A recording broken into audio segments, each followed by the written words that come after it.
Welcome to Canon Andrew White on a special day. Well, for the Americans, maybe for the Well, a Brits. good day to everybody. It is the 4th of July, American Independence Day, and I must confess I love this day because I think the fact that America became a great nation is really good, not just for them, but for the world. And I confess to being a bit of an American lover.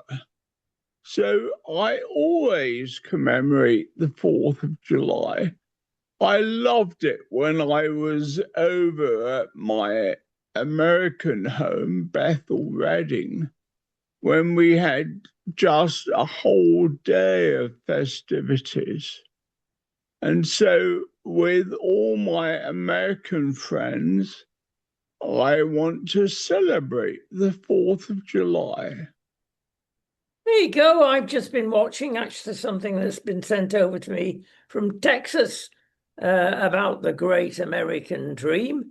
And now they're trying to avoid the facts. And it's called revisionism. There you are. That's the modern word. And it can be applied to rewriting history. And a lot of And there's certainly a lot of that going on. there is indeed. And what they're saying as far as the founding fathers, oh, they weren't really Christians and the Constitution is not founded on Christian principles. But if you get back to the books that were actually written about these people at that time, they jolly well were. It was founded on Christian principles. It was, absolutely. I know there are problems with American history, just as there is with British history. But I think there are positive things, even about the fact that on American money, it always says, "In God we trust." And I can remember on the two occasions when I actually opened the session of Congress in prayer, sorry, the Senate, I always made a significance of what America had done for the world. And at that stage, I was in Baghdad. And certainly there, when things were being done according to the original purpose, we thanked America for liberating us and giving us our nation back. Yeah, it's very easy to look at the guy with a big stick, and certainly America are that, and be critical. They're not going to get everything right.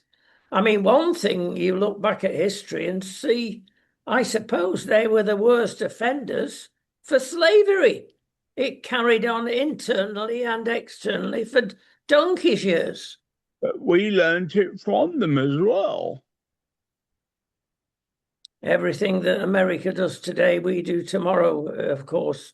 The other thing that reminds me of America is that dollar bill that you showed there, "In God We Trust." And the same saying came, of course, from there that is on retailers' countertops, both sides of the pond. "In God We Trust, all others pay cash." Very down to earth America, isn't it? And yet the American dollar has negative things about America. The fact that it was founded very much on Masonic principles. And here on the dollar, you got the signs of Masonism, the evil eye, and the pyramid. And there are so many symbols. But the good thing is that despite all of our inadequacies and the things we have done wrong, the Christian message is one about redemption. So even the worst things can be put right if we truly put our trust in the God of Abraham, Isaac, and Jacob, the God who can restore. It is refreshing since we've been doing more and more programs for the States, the difference in audience, I've got to admit.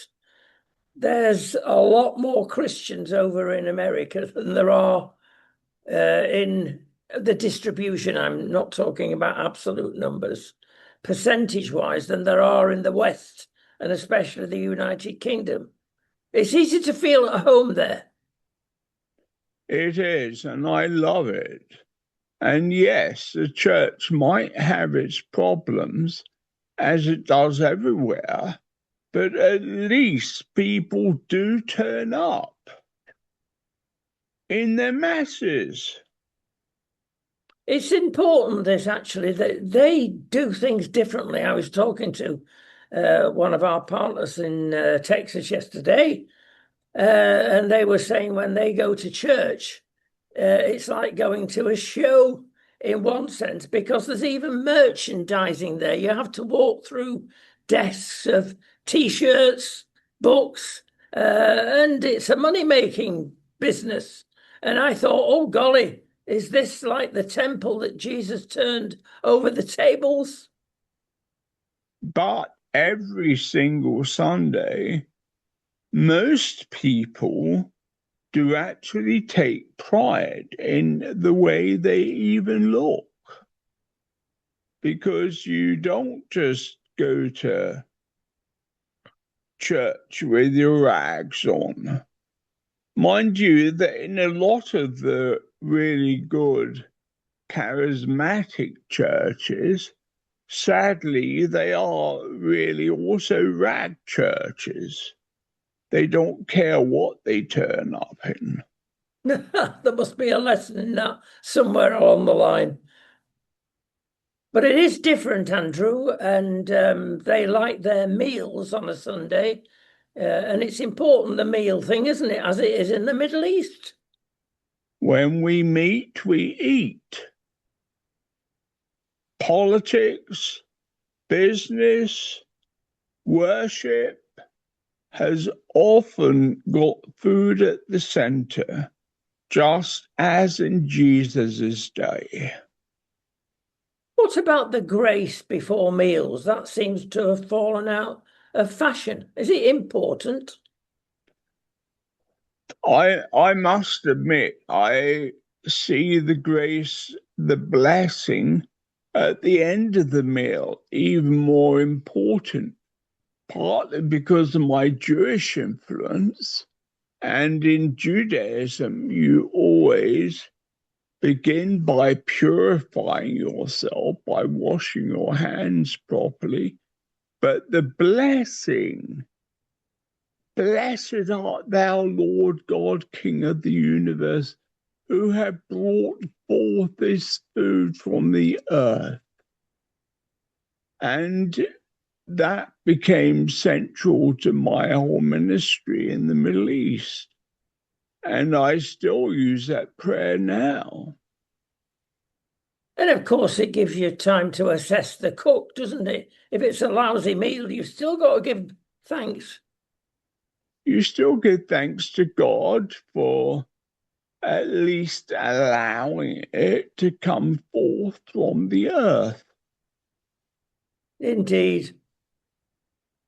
I've got to confess, Andrew, I had a mate who was minister of an important church who really upset his wife one day because she wasn't the best cook. She was everything anybody could wish for, but cooking wasn't one of them.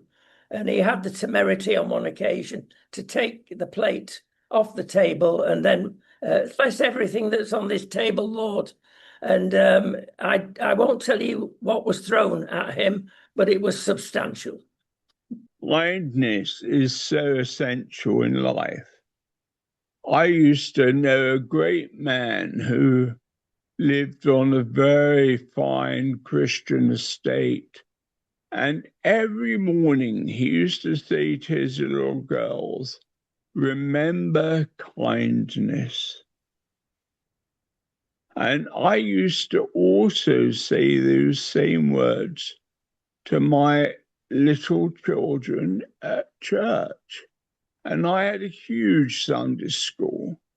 And for my birthday last week, I was really honored because I heard from one of my little children who was 7 at the time. And now she has grown to be a stunning, marvelous person. And she's graduated in pharmacology from university. And she's now working as a pharmacist still in Iraq. Very few of my original friends are still in Iraq. So it gives me great joy to meet my Sarah Halam, who I really do still love and always have. And I think that's one of the things which is so important in ministry. I used to always teach any curates I was training. The most important thing for us to do in ministry when we go to a new church is 1, love the children, and 2, love the old people.